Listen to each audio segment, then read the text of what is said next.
Hi, I'm Eric Danziger, President and CEO of Wyndham Hotel Group. Thanks for joining us here today, Eric, on Breaking Travel News. First time in here in AKIC. It's my very first time, not in Dubai, but at this conference. Thrilled to be here. Now, you've been on the panel as well this morning, Survival of the Fittest. Tell us a bit about that. It's a great panel that discussed with 4 CEOs the way in which you navigate through tough, turbulent waters, such as we're doing right now. So the discussions ranged from leadership, excuse me, and the importance of leadership in the tough times and helping people move forward. Also talked about ways to enhance revenues, or what I call putting feet and sheets in the hotel, and reducing costs. And then the right balance is necessary across all three. So a wonderful panel. Now, you've got a big job in a big organisation. $1 billion question is, how do you generate revenue during these periods? Well, it's a fair question, and we're the largest hotel company in the world, 7,000 hotels, 12 brands.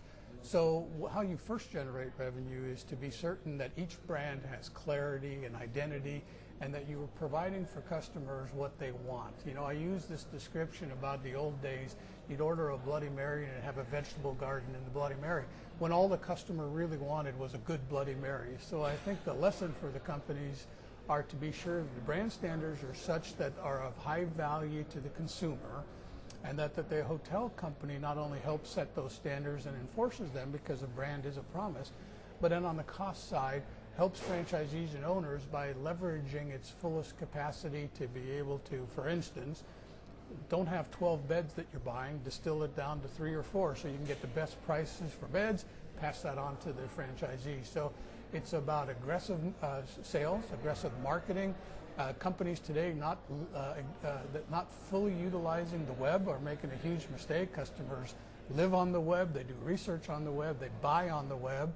So I think a company's obligation is to be sure that it's generating revenue through programs, processes.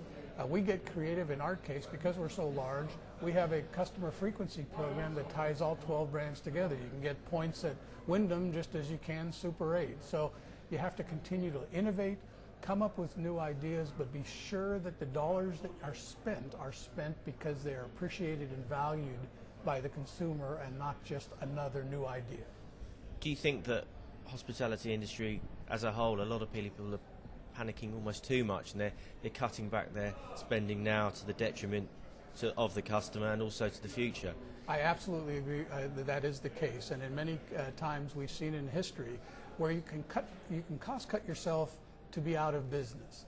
That, in my view, it's almost the opposite, that in tough times when there are fewer travelers who have more choices, and if you work hard to get one in the door, it seems to me that the thing you want to be sure you're doing is satisfying them in a way where they are a loyalist of the brand for future visits in the short term, but also in the long term. So I again tie that into, there should not be a cutback. There should be more of a prudent expenditure of spend in the right places. We introduced things like free internet service and free breakfast in our hotels, because there's an example of, we know travelers need and want those things. So why would we not provide something that the consumer wants, is willing to pay for, and will appreciate when they leave the hotel as a place to return to, because we gave them what they wanted. Now, from your many years of experience, how does this downturn compare to those that you've witnessed in your career?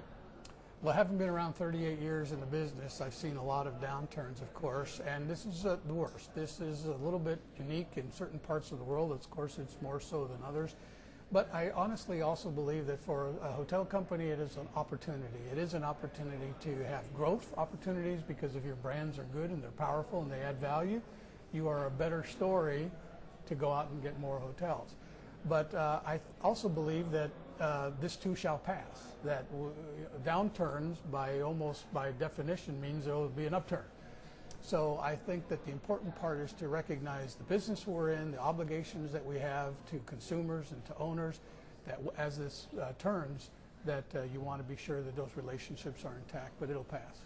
So what markets and what territories are you eyeing up now, so that when the market does turn, you'll be there to generate some more revenue? Well, frankly, because we're a global company, all markets have our attention. We have development efforts in all parts of the world. I mean, I do think that the Middle East is a great opportunity for many of our brands. We have, a few Ramadas here in Dubai as an example, but perhaps we ought to be a little more visible in the UAE in general. We have 10 hotels in Saudi Arabia. That's a market, as I heard His Royal Highness yesterday, that seems like there's a lot of opportunity for. We'll be anxious to pursue those as well. So it's a global presence. We have 2,000 Super 8s as an example, 2,100 days in. So we have opportunities among all of our 12 brands to be global, and therefore we'll continue to have emphasis in China, Asia, and in North America as well. So I really would say to you that opportunity exists truly globally, even in face of the downturn. Okay, Eric, thank you very much for joining us today. Enjoyed being here. Thanks. Thank you.